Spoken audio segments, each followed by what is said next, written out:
नाज़रीन तव्हांखे ॿुधाईंदा हलूं त दादू में पाकिस्तान पीपल्स पार्टी जे सॾ ते वफ़ाक़ पारां कयल महांगाई ख़िलाफ़ जियाला रोडनि ते निकिरी आया। जी नाज़रीन, रिपोर्ट कुर्बान खोसो मुताबिक़ पीपी ज़िले सदर MNA रफ़ीक अहमद जमाली, सूबाई वज़ीर MPA फयाज़ अहमद बुट, MNA Irfan Zafar लगारी, MPA Kulsoom Chandio, MPA सजीला लगारी, गुलाम शबीर अबड़ो, ख़ालिद मीराणी, रफ़ीक मीराणी, खलील अहमद शेख, वफ़ा चांडियो ऐं ॿियनि जी अॻवाणी में जमाली हाउस खां मार्च करे प्रेस क्लब आॾो धरणो हयो वियो।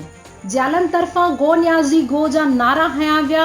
अॻवाणनि चयो त इमरान न्याज़ी जी हुकूमत महांगाई करे अवाम जो जीअण जंजाल करे छॾियो आहे। पेट्रोल, डीज़ल, बिजली समेत खाधे पीते जा अघ आसमान सां ॻाल्हियूं करे रहिया आहिनि। न्याज़ी हुकूमत अवाम जे वात मां गिरह बि खसे वरितो आहे। मुल्क जी तारीख़ में एतिरी महांगाई न थी आहे जेतिरी इमरान न्याज़ी कई आहे। वफ़ाक़ सिंध सां मुसलसल नाइंसाफ़ियूं कंदो पियो अचे। पाकिस्तान पीपल्स पार्टी हमेशह अवामी मसइलनि ते अवाम सां गॾु बीठी आहे, भले हू इक़्तिदार में हुजे या अपोज़िशन में हुजे। धरणे दौरान मुज़ाहिरीन ॿुधायो त न्याज़ी सरकार जी महांगाई सबबि अवाम ख़ुदकुशियूं करण ते मजबूर थी वई आहे।